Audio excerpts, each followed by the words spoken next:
But before I go, let's do that old TV and movie talk section that I love so much.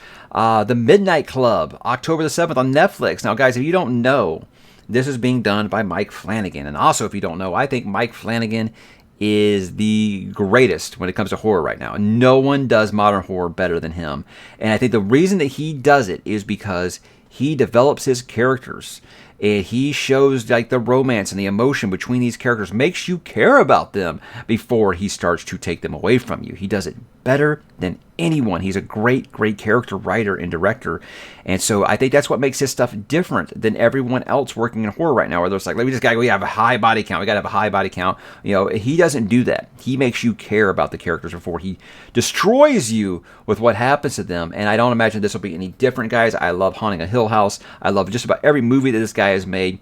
Midnight Mass is going to be tough to follow up. It's becoming like an October tradition at this house. My wife and I have seen every single thing that he has written and directed, and this will be no different. This is based on the Christopher Pike novel from 1994. Seems like it's kind of taking that whole thing that what the R.L. Stine did with the Fear Street.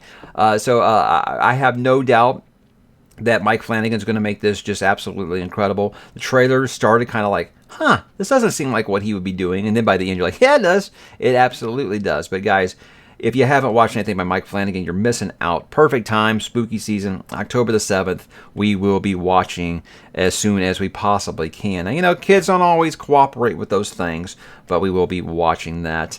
JJ Abrams' John Constantine series got canceled. Praise the Lord. Yeah, guys, I'm a huge Hellblazer fan, John Constantine. And I'm hoping that this is the beginning of the end for J.J. Abrams and Bad Robots. I used to think that J.J. Abrams was like a New Hope. I really did believe that he was going to be like the heir apparent to like Joss Whedon. He was going to be like the champion of the nerds, and this guy just got so obsessed with like mystery boxes and all this stuff. But you see like every single adaptation that J.J. Abrams does anymore, the first thing he always says is, well, yeah, this isn't going to be anything like the source material. We're kind of doing our own thing. So basically, it's that in name only. And that's what they were doing with Constantine. But there is also another good flip side to this, guys. Keanu is coming back for a Hellblazer sequel. Now, the movie was called Constantine, and look, besides the fact that he wouldn't dye his hair, I think that's probably the best adaptation we've gotten of Constantine so far. I think Matt Ryan looked a lot like John Constantine and acted really well like him. However, it was network television. He couldn't even smoke. And for me, you don't have John Constantine without a cigarette in his hand the whole time. It's not John Constantine.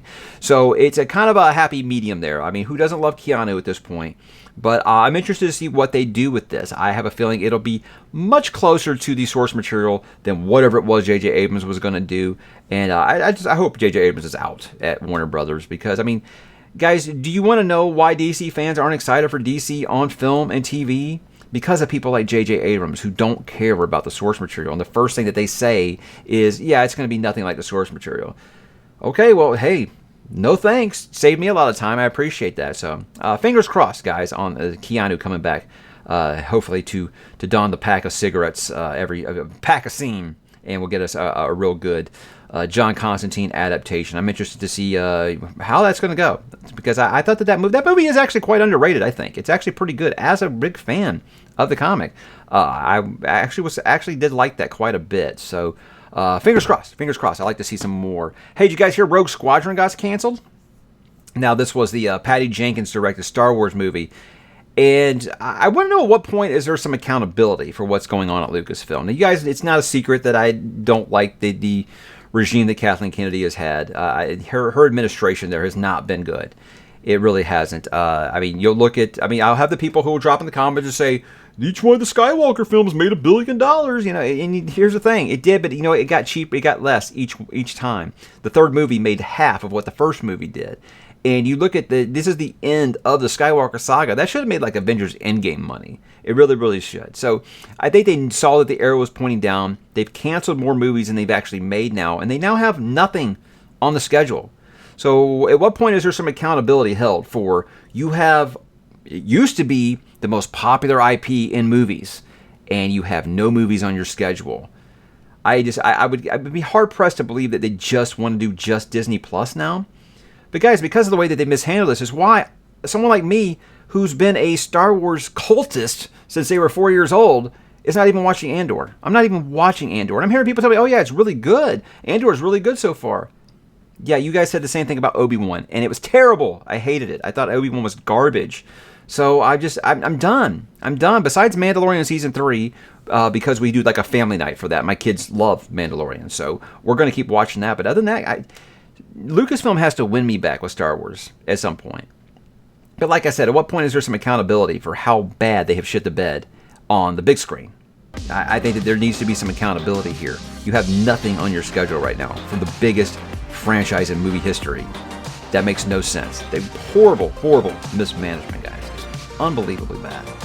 But that was my week, guys. I hate to end it on such a sour note, but that's something I'm very passionate about is DC Comics and Star Wars. And I feel like both of those properties have been horribly mismanaged by Warner Brothers and Lucasfilm.